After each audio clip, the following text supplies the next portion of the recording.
aquel momento, cuando los economistas todavía escaseaban, ¿no?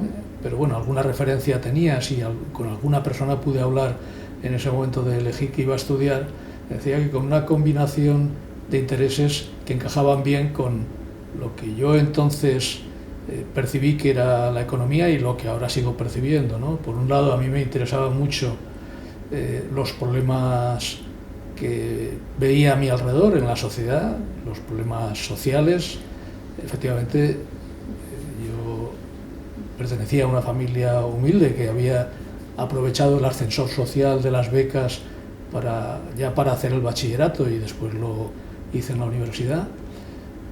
Pero también tenía intereses temáticos definidos, cosas con las que me encontraba muy a gusto en los estudios, como eran las matemáticas.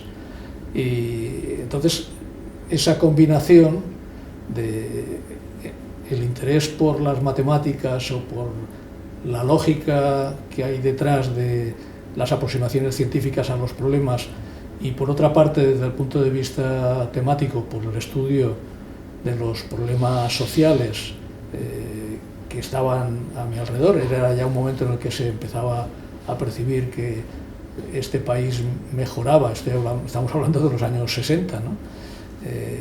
Pero se venía de haber sido un país con un atraso histórico muy notable. Todo aquello me pareció que para entender mejor lo que pasaba pues podía encajar en aquellos estudios y los hice. Y la verdad es que me he encontrado muy a gusto toda mi vida en esta profesión.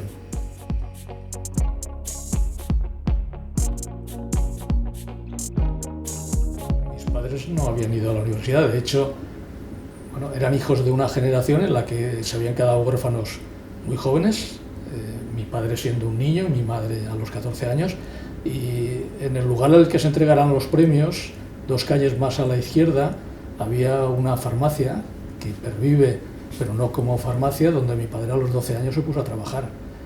Y mi padre, que también vivía en aquel barrio, también empezó a trabajar a los 14 años porque se quedó huérfano. Por tanto, es la generación de la mía la que empieza a tener la oportunidad de acceder a los estudios de manera ya regular, pasando más allá o incluso completando los obligatorios, ¿no? Lo que sí es verdad es que en mi casa el aprecio por lo que significaba la oportunidad de estudiar estaba muy claro. Estaba muy claro hasta el punto de que ese era el objetivo central para mí y para mis hermanos de mis padres, ¿no? Y el esfuerzo que hacían para que eso fuera factible era muy evidente, ¿no?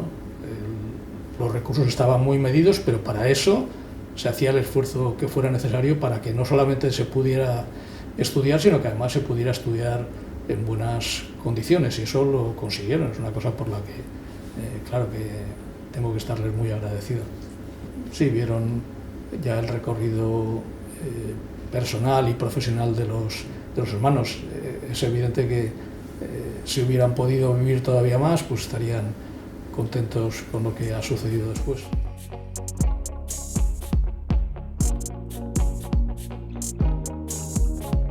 Yo tengo 2 hijos, un hijo y una hija, y ya de manera natural los dos han ido a la universidad. Mi hijo es ingeniero, mi hija es economista, pero si me preguntas por cuál ha sido su interés por una actividad estrictamente académica, los dos se han dedicado a otras actividades, ¿no? Pero yo creo que aquí lo interesante, que en esto no es singular afortunadamente en mi familia, ¿no?, sino que lo han vivido muchas familias del país, es que si uno lo mira con una perspectiva intergeneracional, pues lo que encuentra es que la generación de sus padres, hablo desde mi perspectiva, ¿no?, pues las dificultades se encontraban muy pronto para que se completaran estudios postobligatorios, ¿no?, y que eso tenía que ver además con las dificultades derivadas de que los padres de mis padres, mis abuelos, yo solamente conocía a una abuela, porque mis otros 3 abuelos habían muerto antes de que yo naciera, porque la esperanza de vida era muchísimo más baja que ahora, ¿no?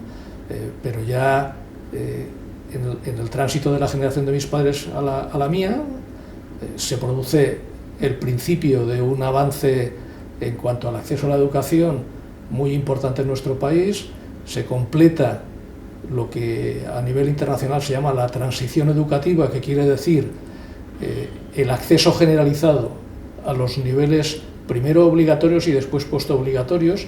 En tercer lugar, llega también el acceso masivo a la universidad y ahí estamos, cosa que a mí me parece una excelente noticia, por más allá de que tengamos después problemas que resolver desde el punto de vista de la inserción laboral de los jóvenes y de los universitarios, que algunos de ellos están ahí para abordarlos, ¿no?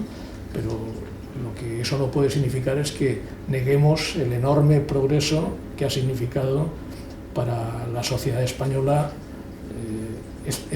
estos cambios generacionales, ¿no? Porque en el punto de partida, simplemente en las vivencias primeras de una persona de 74 años, que son los que yo tengo, pues lo que había era un país muy pobre desde muchos puntos de vista, y uno de los más importantes, el educativo.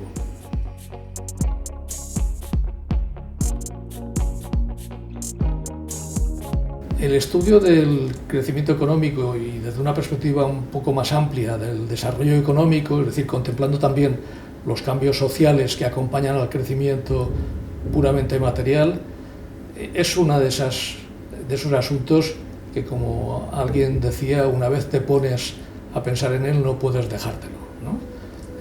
En realidad es el gran tema de muchos economistas desde el principio de la ciencia económica, ¿no? Adam Smith subtitula su libro La riqueza de las naciones una investigación sobre la naturaleza y causa de la riqueza de las naciones. ¿Qué tiene que ver con esto? Digamos, ¿qué hay detrás del progreso económico de los países, ¿no?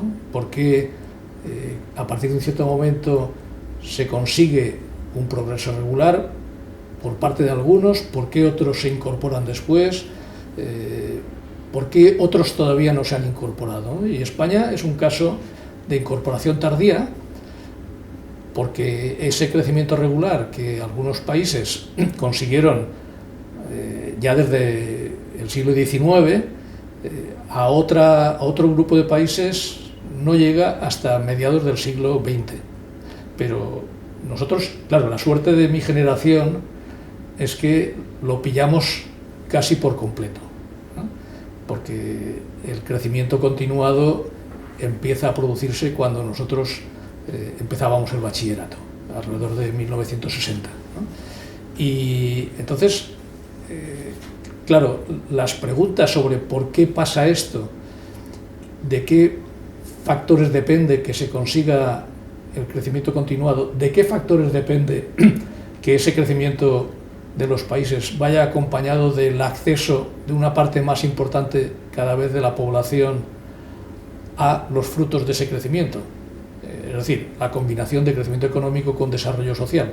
Son preguntas muy, muy importantes a las que la economía ha prestado muchísima atención y que en el ámbito de lo que ha sido la experiencia española, pues efectivamente nosotros, y yo en particular, hemos estado muy, muy dedicados.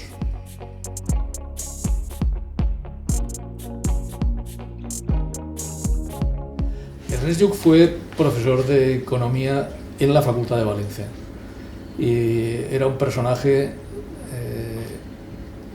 muy estimulante, tenía muchos intereses y te transmitía esa enorme vocación suya por estar atento a lo que pasaba en el mundo y también por buscar en las ideas de los economistas respuestas a esas preguntas. Y fue sin duda una de las personas que a mí me influyó. Me dio clase el último año de la licenciatura.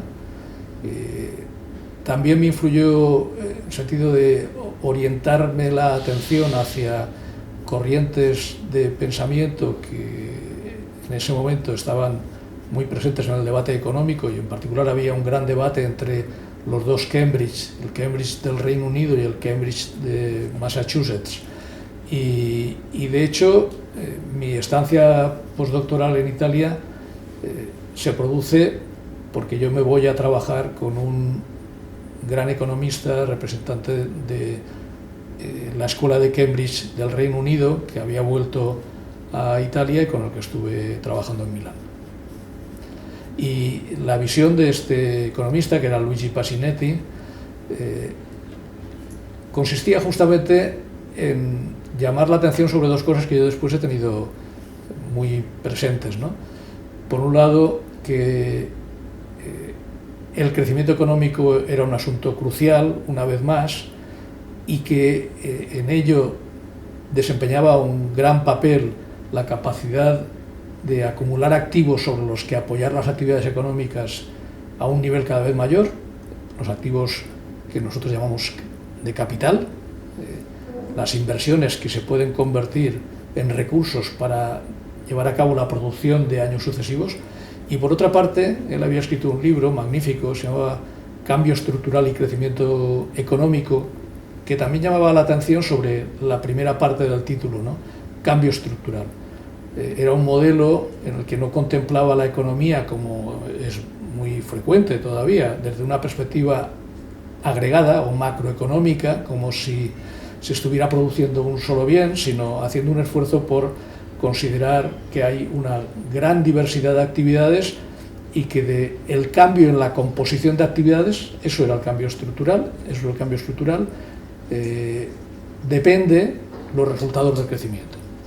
Entonces, esta perspectiva, desde luego, ha estado también muy presente en los trabajos que yo después he desarrollado, intentando ver que en el caso de España el crecimiento económico tenía mucho que ver con la capacidad de poner en marcha un proceso de inversión en activos productivos y del aprovechamiento de ese esfuerzo inversor, pero también en cómo iba evolucionando la composición de las actividades productivas, ganando peso o no aquellas en las que las posibilidades de aprovechar la acumulación del capital y el cambio tecnológico eran mayores. Entonces, es verdad que esas visiones de conjunto iniciales en mi cabeza son visiones aprendidas de algunos de los economistas que más me influyeron en mi etapa de formación. Por un lado está la atención a ver por qué conseguimos crecer y qué importancia tiene eso para el desarrollo social. Por otro lado, a entender que el crecimiento no es solamente un aumento de volumen, sino que va acompañado de un montón de cambios estructurales que, cuando se producen, permiten que la economía sostenga el crecimiento y lo consiga con mayor o menor intensidad.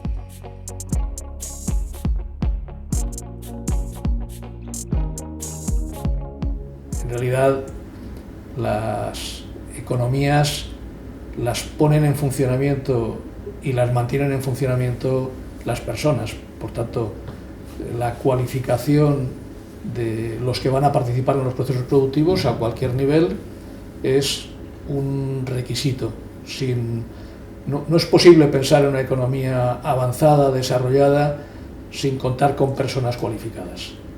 No es posible pensar tampoco en que las nuevas ideas se orienten, las nuevas empresas se orienten en la dirección del aprovechamiento del conocimiento y los progresos tecnológicos sin que los empresarios también sean personas formadas. De manera que es muy importante. Pero también la educación es muy importante porque cuando se generaliza, iguala el punto de partida de una parte muy importante de la población. En realidad, la igualdad de oportunidades no es la educación el único ámbito en el que se plantea, porque también hay que tener igualdad de oportunidades, por ejemplo, en la salud. Un niño que está enfermo y que está enfermo porque come mal, difícilmente podrá desarrollar su proceso formativo en buenas condiciones, ¿no? Pero en todo caso, dejando al lado la salud, ¿no?, la igualdad de oportunidades educativas se dice que es el gran ascensor social, y yo estoy de acuerdo, y y además de ser importante por consiguiente desde el punto de vista de la pura eficiencia económica, es decir, tenemos los recursos preparados para poder desarrollar las actividades productivas que nos interesan, además de eso, que es, la respuesta es: si no los tenemos tendremos un problema, tendremos un cuello de botella, no podremos hacer ciertas cosas que generan valor. Además de eso tiene esta otra dimensión, y es que es el gran terreno en el que, cuando los países ya asumen el compromiso de ofrecer oportunidades lo más igualitarias posible, es un objetivo muy difícil, pero cuando asumen ese compromiso, ahí se produce una gran oportunidad de nivelación social, porque después, bueno, puede haber otro tipo de diferencias derivadas de que las personas tienen distintas capacidades, pero una cosa es que sean las capacidades las que limitan las posibilidades efectivas de recorrer profesionalmente un camino u otro, y otra cosa es que no sean las capacidades sino los recursos de los que disponen las personas, las familias en primer lugar, y los niños o los jóvenes dentro de ellas, las que están estableciendo barreras, obstáculos que no se pueden saltar, y esto sigue siendo un problema al que atender.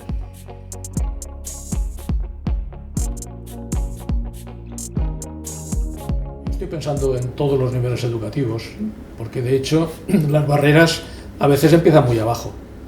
Es decir, las barreras pueden plantearse porque la diferencia entre unos niños de unas familias u otras sean porque la educación infantil unos la han podido empezar y otros no la han empezado. Y aquí, por ejemplo, pues nuestro país sigue teniendo un problema porque todavía no se ha generalizado la financiación pública a la educación de 0 a 3 años, ¿no?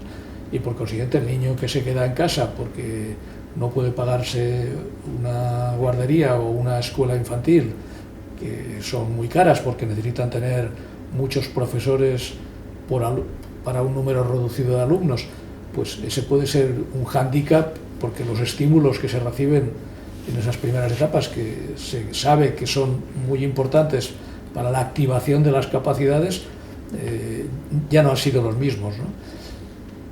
Después hay otra cosa que sabemos, ¿no? Y es que sabemos que los índices de retraso y abandono durante las etapas obligatorias, donde sí ya existen recursos públicos para que las dificultades sean similares, sabemos que pese a que esos recursos existen, en esas etapas los retrasos y abandono son más frecuentes entre las personas que provienen de entornos socioeconómicos desfavorables.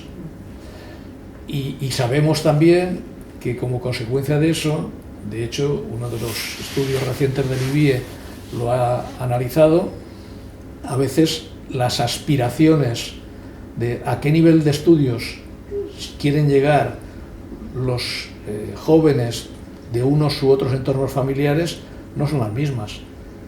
A menor nivel socioeconómico de partida, menores aspiraciones. Y a pesar de eso, afortunadamente muchos de esos entornos ya van hasta a la universidad, pero también llegan con peor orientación. Y por consiguiente, un tema al que le hemos dedicado mucha atención, que es el análisis de la orientación a la hora de elegir estudios universitarios, que por cierto no es muy buena en nuestro país, ¿no? Y que condiciona en ocasiones lo que se quiere estudiar y las oportunidades de inserción laboral posterior, pues la orientación es un aspecto también donde el ascensor social se puede atascar. ¿Por qué? Pues porque el entorno socioeconómico de partida ofrece pistas, datos, referencias diferentes a un joven cuyos padres ya son universitarios, por ejemplo, que a otro que es el que de su familia por primera vez va a plantearse ir a la universidad, ¿no?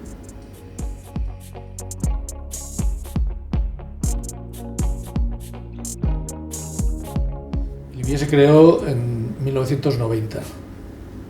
El IBIE se crea por la coincidencia.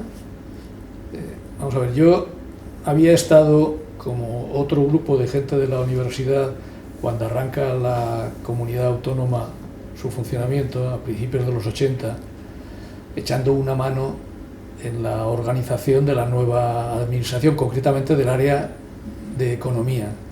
Fui un par de años director general de economía del 83 al 85. Y allí, ya, por un lado, ya en la universidad había grupos de investigadores que teníamos inquietud por hacer cosas que dieran respuestas a los temas que nos parecía que interesaban a la sociedad, pero también desde el lado de las instituciones percibí ese interés por recibir de la universidad respuestas a las preguntas que ellos hacían. En esos años, en los años 80, se producen circunstancias que hacen que grupos de investigadores en economía de la universidad y responsables de las instituciones se preguntan cómo se podría contar con instrumentos para que los universitarios, los investigadores, pudieran colaborar con las instituciones para ofrecer respuestas a las preguntas que se hacían, para tener mejor conocimiento antes de abordar las respuestas a los problemas, ¿no? Por ejemplo, uno que sigue encima de la mesa porque no se ha solucionado, ¿no? Ya hablábamos entonces de los problemas de la financiación autonómica, ¿no? Pero no era lo único, ¿no? Entonces se crea porque algunas personas hablamos de la posibilidad de crear un instituto que contara con el apoyo inicialmente de la Generalitat, pero que después se ganara también el apoyo de otras instituciones públicas o privadas, y se decide crearlo y yo me hago cargo de la dirección de investigación del instituto, ¿no? Y se crea con un formato que es el que sigue teniendo, ¿no? Que es unos años más tarde, cuando ya se le ha definido el perfil, que consiste en que aquí hay un grupo de personas que trabajan en el instituto, que son la plantilla del instituto, y que sirven de apoyo a los investigadores, que son los que dirigen los trabajos, hacen propuestas o responden a las peticiones de las instituciones, ¿no?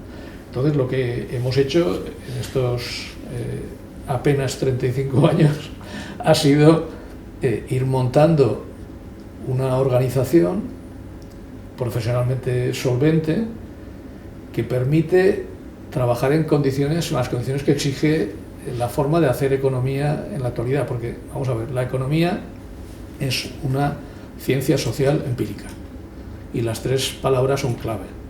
Es una ciencia que aspira a trabajar con el rigor que exige ese tipo de conocimiento que llamamos ciencia. Es una ciencia social porque se ocupa de fenómenos sociales y, en particular, dentro de los fenómenos sociales pone el foco de manera muy destacada en la capacidad de las economías de ir mejorando sus resultados, es decir, de crecer o de desarrollarse, y por otra parte en el reconocimiento de que eso hay que hacerlo con recursos que son escasos. Y es empírica, que quiere decir que para presentar y darle el estatus de conocimiento científico a lo que propone, asume el reto de pasar el filtro de los datos, es decir, de comprobar si los datos respaldan o no las afirmaciones, las tesis o los relatos que explican lo que está pasando.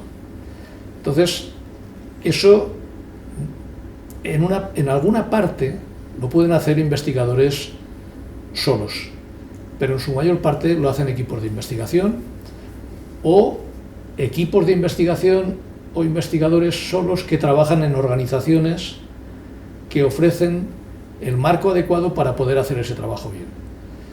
Y eso es lo que ha querido hacer el IBIE, es crear un marco organizativo donde, por ejemplo, el trabajo en equipo se hace de manera que se puede practicar la división del trabajo, eso de lo que ya hablaba Adam Smith como una de las fuentes del progreso, la posibilidad de que no todo el mundo esté haciéndolo todo, sino que cada persona se especialice en aquello en lo que es más eficaz y más eficiente, ¿no? Entonces, lo que el Instituto ha hecho ha sido ir rellenando todas las piezas necesarias para que ese trabajo de investigación desarrollado en equipo, donde se contempla el fundamento teórico y las ideas, lo que nos enseña la literatura, la importancia de contar con datos y, si no se dispone de los datos, elaborarlos para que disponga el propio instituto y el resto de los investigadores, su vocación de que el trabajo sirva para responder a las preguntas que se hacen las instituciones o la sociedad sobre diferentes problemas.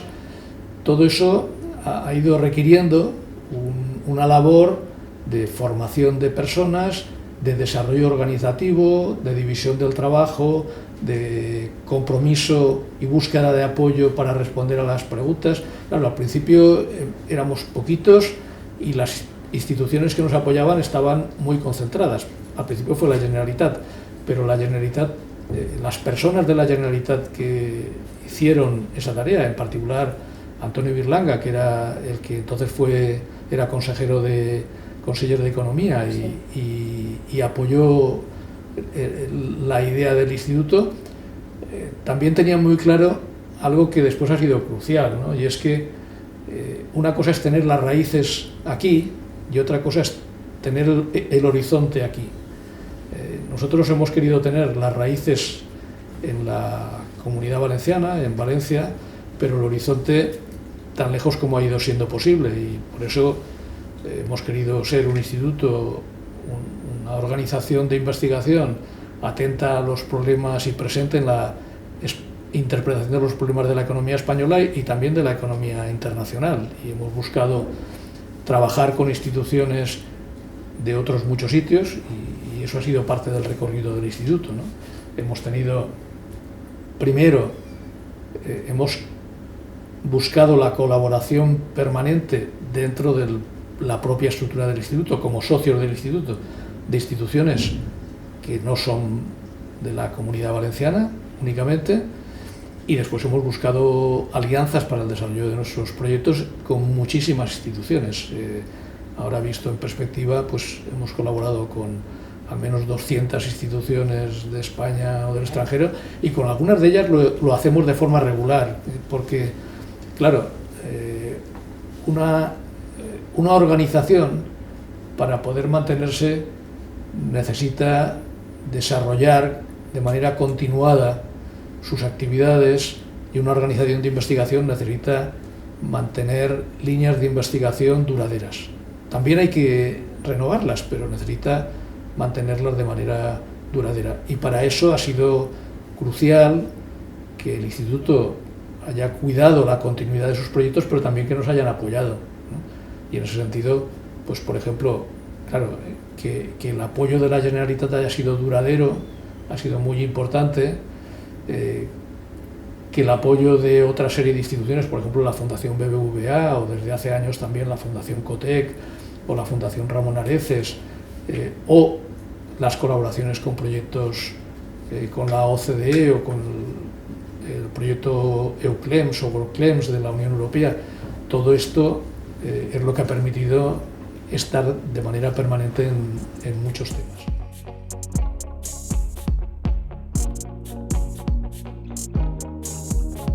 Pues teniendo muy claro que sin preservar la reputación de que nuestro conocimiento, lo que decimos, lo que opinamos sobre las cosas, lo que interpretamos, ¿no?, está respaldado por la evidencia empírica, y respaldado por el rigor de los argumentos, tiene poco valor. Claro, para la economía o para otras ciencias sociales,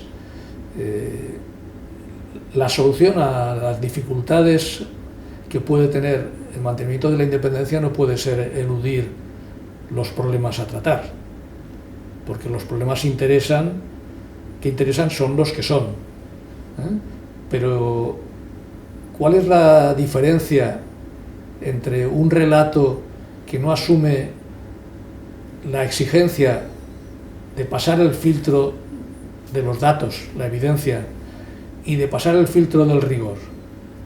Pues la diferencia es que si no se asumen esos retos, no se puede aspirar a que el conocimiento sea respetado desde el punto de vista científico o profesional, ¿no?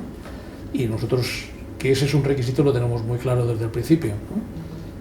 Afortunadamente, lo que pasa es que hay más instituciones de las que uno podría pensar que esto lo entienden perfectamente. Y rara vez hemos tenido que decirle a alguien que no íbamos a estudiar un tema por las condiciones cuando hemos visto que las condiciones no nos iban a respetar esa independencia intelectual, pues lo hemos dicho y no hemos entrado en el proyecto.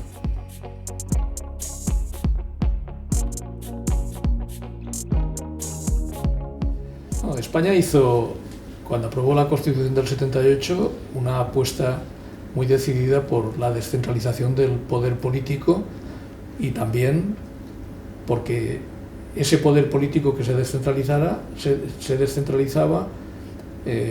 tuviera competencias en la gestión de los servicios públicos muy importantes, y descentralizó la educación, la sanidad y los servicios sociales en las comunidades autónomas.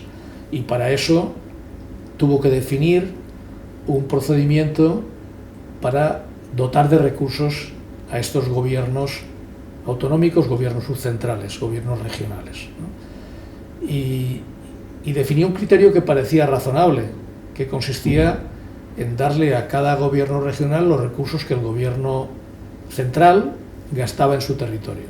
¿Por qué parecía razonable? Primero, porque era una forma de decir la descentralización no tiene por qué implicar gastar más, vamos a gastar lo mismo en el momento inicial, después ya se verá. Y, claro, como se suponía que un Estado centralizado prestaba los servicios al mismo nivel en todos los territorios, el trato que iban a recibir las comunidades autónomas iba a ser el mismo. Pero cuando esto se suponía, pero de nuevo, los datos sobre esta cuestión no estaban disponibles. Cuando se empezaron a elaborar los datos, lo que se comprobó es que esos datos decían que no se podía confirmar esa hipótesis de partida, de que el Estado centralizado gastaba lo mismo en todas partes. No, no gastaba lo mismo. Tenía desplegados los servicios públicos a distinto nivel en los distintos territorios, y como consecuencia de ello, las comunidades autónomas, aquellas que estaban en territorios donde el Estado ya hacía más, tenían más recursos, y aquellos que estaban en territorios donde el Estado hacía menos, tenían menos. Y la Comunidad Valenciana no era la única, pero las comunidades fundamentalmente situadas en el arco mediterráneo, se construyó la evidencia, se dispuso de la evidencia suficiente como para comprobar que tenían menos recursos. Y este puede ser un ejemplo de cuando un investigador analiza un tema y asume que los datos tienen que respaldar su punto de vista. En este caso, lo que yo he defendido durante muchos años es que los datos respaldaban, y no soy el único, la opinión de que el despliegue de los servicios públicos en España, en el punto de partida de las comunidades autónomas, era desigual, que como consecuencia de ello la descentralización de recursos que se hizo en las comunidades autónomas era desigual, y que por tanto sí había un compromiso que aparece en la Constitución de que la descentralización no signifique desigualdad de oportunidades como consecuencia del domicilio. Entonces el sistema de financiación de las comunidades tenía que conseguir tener propiedades que la situación no mostraba. Y esa ha sido la batalla de estas décadas, ¿no? Y sobre que la evidencia respalda este punto de vista, pues hemos hecho mucho trabajo para cargarnos de razón, y el nivel al que se comparte este punto de vista entre los investigadores españoles de este tema es muy amplio.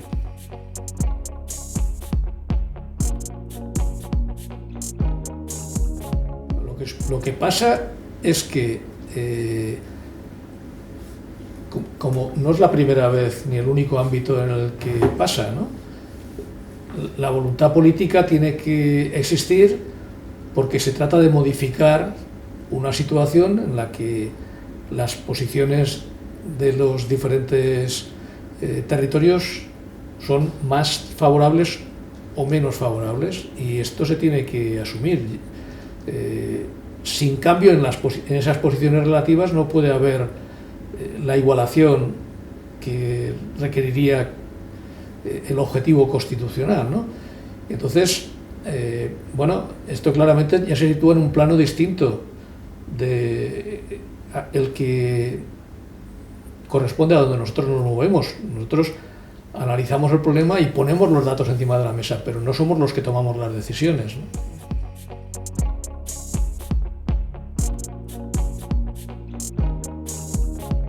Yo creo que es evidente que los cambios que se han ido produciendo en los sucesivos modelos de financiación y que no han resuelto el problema reflejan que los procesos políticos importan. Es decir, que la capacidad de influencia en los procesos políticos, en cómo se van preparando las decisiones y tomando las decisiones, importan. Claro que sí. Lo que yo creo es que la evidencia de que el trato no es igualitario es abrumadora, ¿eh? Y esta no es una... Justamente yo creo que esto es un ejemplo de que no es una cuestión, no es una afirmación que se derive de que... ¿de dónde vivo yo?, ¿no? No, es una afirmación que personas que definen su opinión sobre estas cuestiones mirando a los datos comparten, ¿no? Claro, lo que pasa es que en las decisiones políticas en ocasiones no solamente importan los datos, de hecho a veces se producen decisiones de espaldas a los datos, ¿no?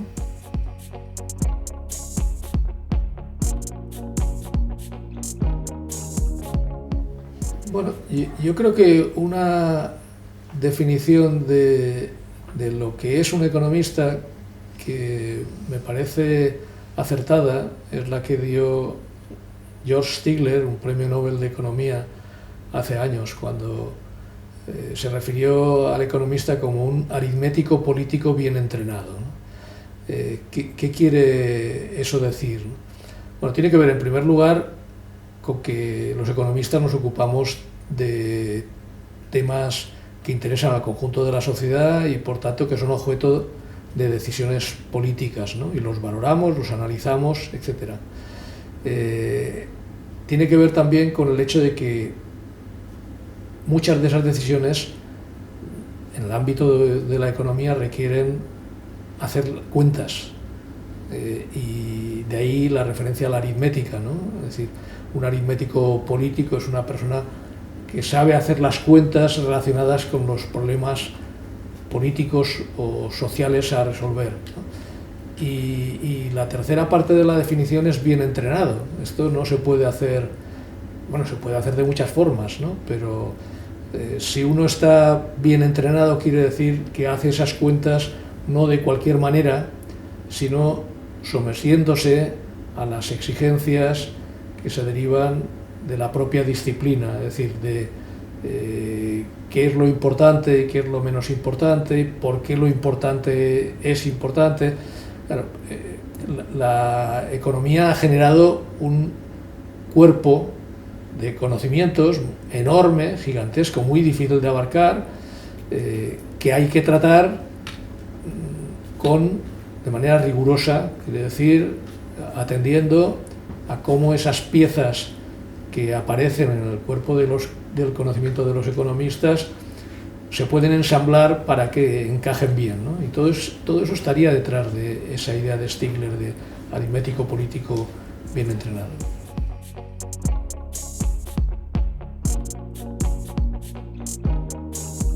Nuestro ¿Nuestros hijos vivirán peor que nosotros? Yo espero que no. Yo creo que si hacemos las cosas razonablemente, no vivirán peor, vivirán mejor. Eso no quiere decir que eso le vaya a suceder a todo el mundo y que vaya a suceder con independencia de lo que hagamos. Una de las cosas que a mí me parece muy importante es tener en cuenta, cuando se estudian los fenómenos económicos, que la realidad es enormemente compleja y, por tanto, que los valores medios nos sirven para andar por casa, para no complicarnos mucho la vida, pero la complejidad existe, ¿no? ¿Por qué digo esto? Porque a la pregunta si nuestros hijos vivirán mejor que nosotros o peor que nosotros, y a otras muchas preguntas, se podría responder, como de hecho respondemos muchas veces los economistas, depende de quién.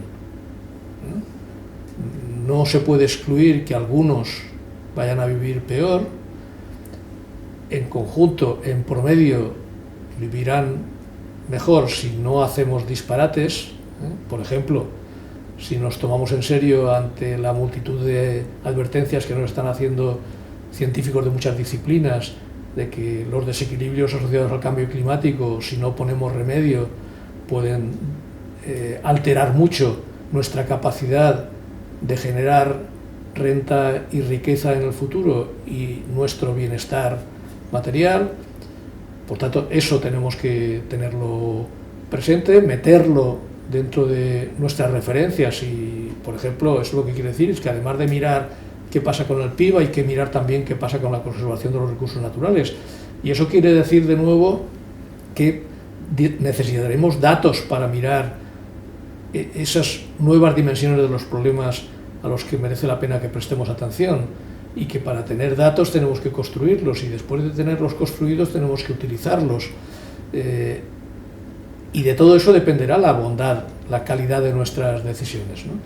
Y además tendremos que preocuparnos de si tomamos las decisiones ignorando lo que les pueda pasar a los más vulnerables, sea frente a la desigualdad material o frente al riesgo climático, o si es que queremos que los riesgos se minimicen, ¿no? Entonces, pero dicho todo esto, yo creo que la pregunta podría ser reformulada diciendo: ¿es posible que, a pesar de las dificultades, nuestros hijos vivan mejor de lo que hemos vivido nosotros? Y la respuesta es claro que es posible, porque ahí hay una gran fuerza que es de la que ha provenido una parte muy importante de nuestro progreso, que es justamente el progreso científico, el avance del conocimiento. Los conocimientos ponen a nuestra disposición herramientas muy, muy potentes, y se trata de aprovecharlos. Se trata de aprovecharlas de la manera adecuada. Esa ha sido la base de por qué en un momento determinado algunos países empiezan a prosperar de manera continuada, desconocida hasta el momento, a partir fundamentalmente del siglo XVIII, y también es la base de por qué otros países se incorporan, se suben al tren del progreso un siglo más tarde o siglo y medio más tarde, o por qué se siguen subiendo en la actualidad.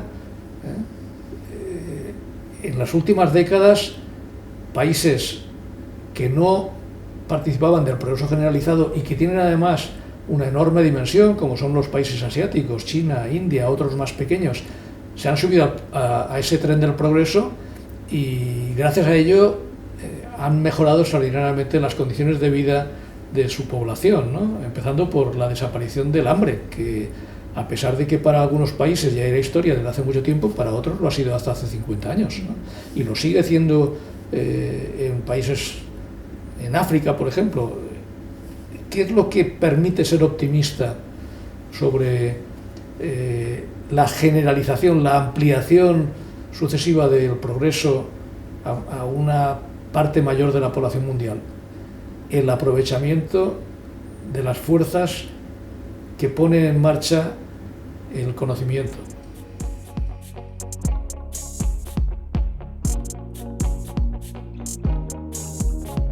estaba aquí, estaba en el IBIE y estaba tomando un café. En ese momento era con dos colegas del instituto. Me sonó el teléfono, salí de la sala, atendí la llamada y volví y me acabé de tomar el café con ellos, porque todavía no era pública la información y el café estaba encima de la mesa y me lo tomé, ¿no? Cuando acabé de tomar el café, me fui a mi despacho, llamé a mi mujer y a mis hijos y se lo dije. Y continué haciendo lo que tenía que hacer hasta que se hiciera pública la información, cosa que sucedió más o menos antes del mediodía, porque yo recuerdo que a partir de las 2 empezó el móvil a moverse ya con gente que me escribía WhatsApps o que me llamaba, pero esa fue la historia de las primeras horas.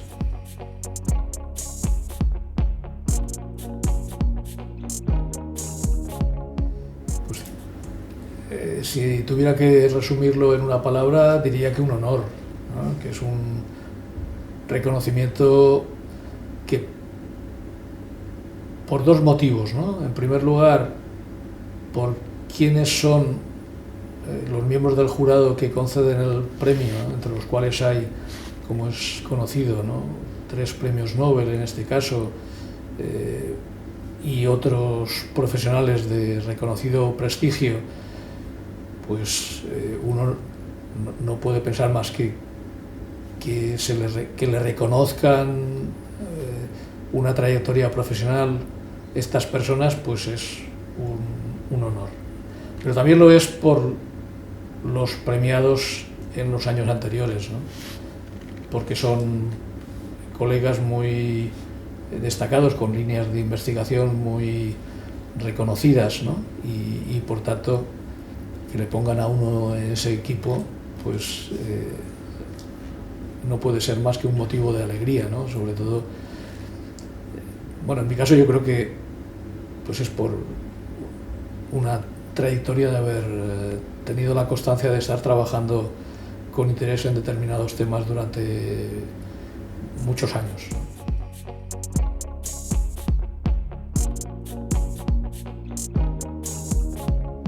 Bueno, yo creo que la mención que el jurado hace al IBIE, a mi labor en el IBIE, pues efectivamente tiene que ver con que el IBIE es una institución que ya por su trayectoria de 35 años ha alcanzado una reputación que le hace existir en el conjunto de las instituciones de investigación en España. Y eso a mí me satisface particularmente y me hace subrayar algo en lo que creo, ¿no? Y es que yo creo que la investigación económica en la actualidad es una tarea de equipos y de organizaciones. Cuando la organización existe, si uno se encuentra, por ejemplo, incorporándose a una universidad o a un centro de investigación que existía, seguramente descubre lo que el entorno le da, ¿no? Cuando ese entorno así se quiere crear para reforzar la capacidad de hacer investigación, como se hizo al crear el IBIE, y se van montando las piezas para que la organización exista y dé resultados. Si después entre sus resultados aparecen estos reconocimientos, pues es un motivo de satisfacción, ¿no? Pero, claro, lo que sí hemos tenido ha sido la voluntad de ir construyendo esa organización con mucho mimo, con mucho cuidado, porque tuviera las piezas que necesita. Hemos tenido la suerte de contar con el apoyo de algunas instituciones de manera muy duradera y de bastantes instituciones de manera más puntual, pero siempre importante para que pudiéramos desarrollar proyectos duraderos. Y también yo creo que hay algo que a mí me parece que es importante, ¿no? Y es que el Instituto ha estado siempre desde el primer momento con el compromiso de querer trabajar para dar respuestas a problemas y a preguntas que interesan a la sociedad. Y yo creo que eso lo hemos conseguido, ¿no? Aunque hay que estar todos los días insistiendo en practicar ese ejercicio de transferencia de conocimiento. ¿Por qué?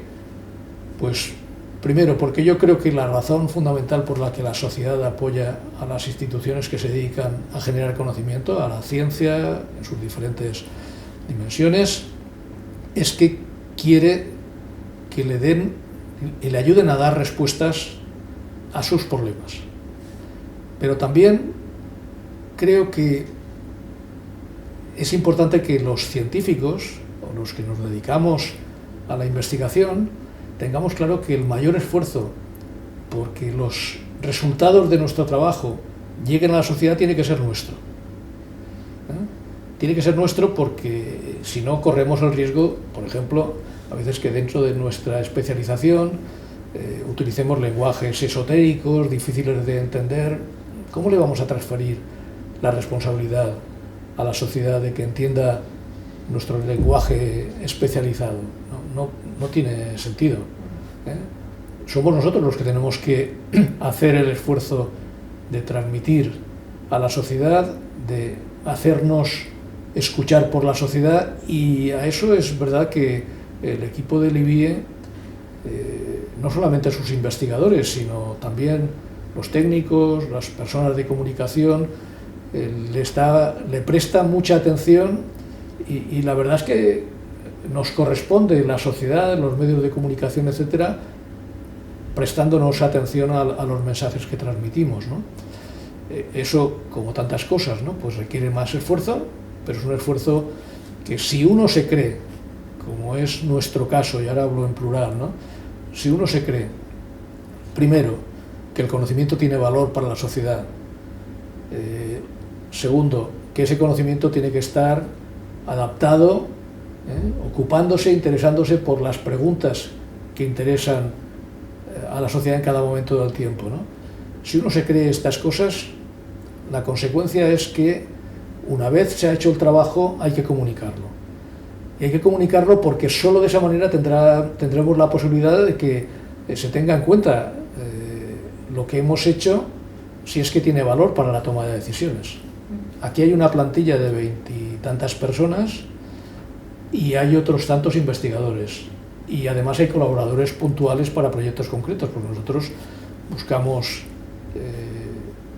personas que nos ayuden en proyectos concretos en los cuales muchas de nuestras investigaciones son interdisciplinares, ¿no? Entonces, si uno, aunque somos una mayoría de economistas, pero en la plantilla también hay informáticos, también hay personas de administración de empresas, pero en los colaboradores hay psicólogos, en los investigadores del instituto hay psicólogos sociales, en nuestras investigaciones a veces hay sociólogos, hay historiadores, hay politólogos, hay especialistas en ciencias de datos.